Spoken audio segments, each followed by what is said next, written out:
Ketika membahas isu kemanusiaan dalam hubungan internasional, kita hanya berfokus pada angka, laporan, dan juga resolusi.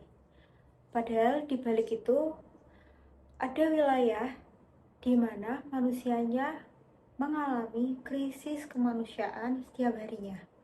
Contohnya Gaza, di mana wilayah ini bukan hanya mengalami konflik bersenjata, namun krisis kemanusiaan berkelanjutan dan struktural. Kenapa berkelanjutan dan struktural? Dalam video kali ini, kelompok 7, yaitu beranggotakan saya, Audi Melasani, dan Rian Bagas, yang akan membahas mengenai bagaimana Gaza sebagai laboratorium isu kemanusiaan Palestina dan contoh nyata di mana kasus Gaza ini mencerminkan tantangan untuk tata kelola global. Gaza sebagai wilayah sangat keterbatasan akibat konflik dan blokade wilayah. Keterbatasan ini hingga mencakup kebutuhan dasar manusia, seperti kebutuhan air bersih, lalu kebutuhan pangan, akses listrik, hingga layanan kesehatan. Pengungsi internal akibat infrastruktur yang rusak, akibat adanya serangan dari Israel, menyebabkan tekanan psikologis secara langsung bagi masyarakat sipil Gaza, terutama wanita dan juga anak-anaknya.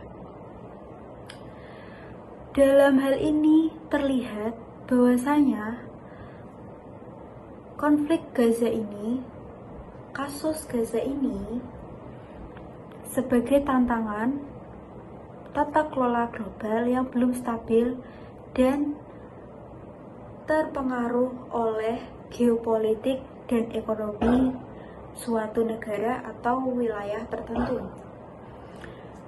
Gaza sendiri kami pilih sebagai contoh studi kasus karena untuk kita memahami bagaimana sih konflik dan juga kebijakan keamanan berpengaruh secara langsung dalam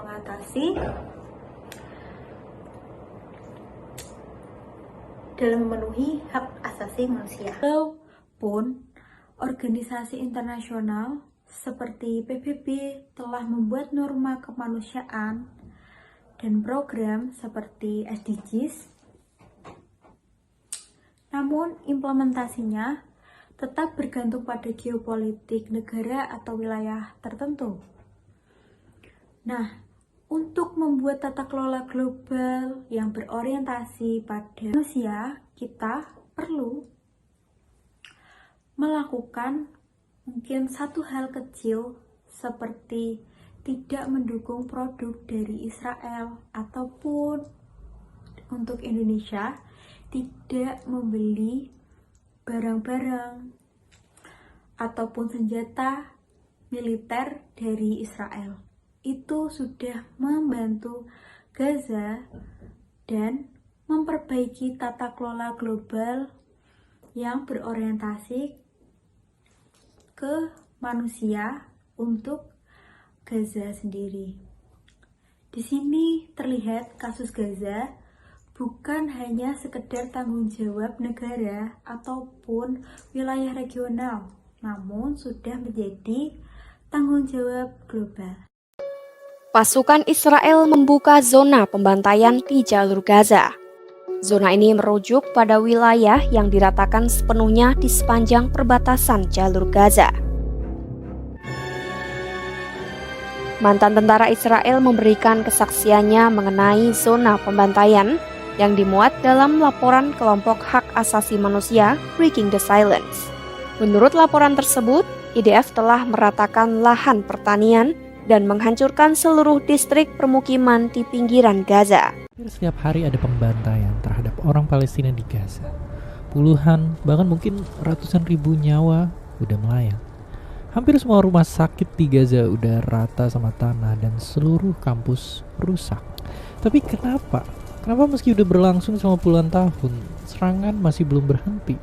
Pengusiran besar-besaran warga asli Palestina dari tanah mereka udah terjadi 2 kali, dan banyak ahli yang bilang kalau sekarang bakal ada yang ketiga. Gencatan senjata yang katanya jadi pintu damai nyatanya nggak pernah benar-benar ngantiin tank, rudal, dan bom Israel ke Palestina. Apakah benar ini semua sebatas soal agama, atau tentang kekuasaan, atau soal lahan, dan kenapa sebenarnya Israel terus-terusan menyerang Palestina?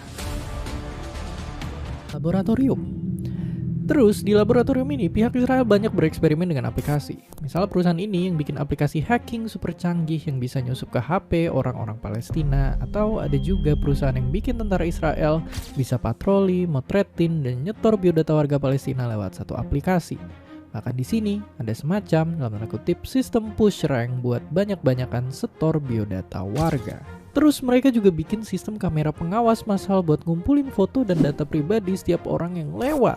Gila bang, data-data yang dikumpulin ini bukan cuma jadi arsip semata, tapi benar-benar jadi api dalam sekam. Bahaya yang mungkin sekilas nggak kelihatan, tapi aplikasi ini bikin warga Palestina semakin gampang dimata-matain, diancam, dan tentu aja dijadiin target serangan. Semua yang kita bahas barusan adalah bagian dari paket penjajahan yang dijual Israel ke berbagai negara lain. Tapi apakah ini cuma dilakuin buat dapetin uang semata?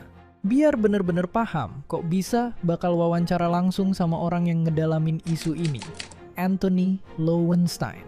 Anthony adalah temuan Anthony ternyata nunjukin kalau dalam 50 tahun terakhir, sekitar 130-an negara pernah beli teknologi perang Israel. Has Indonesia bought any of Israel technology? So as far as we know, the answer is yes. Indonesia is quite a unique case because there is no official relationship between the two countries. Indonesia does not recognize Israel yet, although it seems to be the current president's desire to potentially recognize Israel, which to me would be an utter disgrace. Laboratorium dalam konteks Gaza tidak dimaksudkan sebagai eksperimen yang disengaja, tetapi sebagai gambaran analitis. Gaza menjadi ruang di mana kontrol wilayah dan respon internasional diterapkan dan dampaknya dapat diamati secara langsung. Di wilayah ini, kita dapat melihat bagaimana pembatasan pergerakan, kontrol perbatasan, serta regulasi bantuan kemanusiaan memengaruhi kehidupan warga sipil. Dengan demikian, Gaza memperlihatkan kesenjangan yang nyata antara norma, kemanusiaan, internasional, dan praktik di lapangan. Dalam perspektif tata kelola global, isu kemanusiaan melibatkan banyak aktor tanpa adanya otoritas tunggal. Aktor-aktor tersebut meliputi Perserikatan Bangsa-Bangsa, organisasi kemanusiaan internasional, negara donor, serta aktor lokal.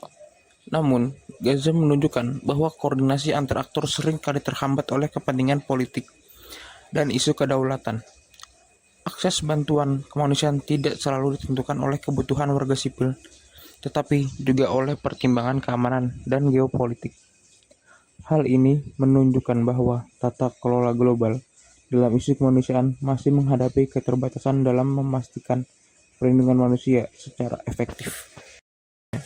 Kami mengaitkan kasus Gaza dengan konsep tata kelola global yang melibatkan banyak aktor tanpa otoritas tunggal. Kasus Gaza menunjukkan adanya kesenjangan antara norma internasional dan praktik di lapangan akibat kepentingan politik dan isu kedaulatan. Kesimpulan kami adalah bahwa tanpa penguatan tata kelola global yang berorientasi pada manusia, krisis kemanusiaan seperti di Gaza akan terus berulang. Sekian dari kami. Terima kasih.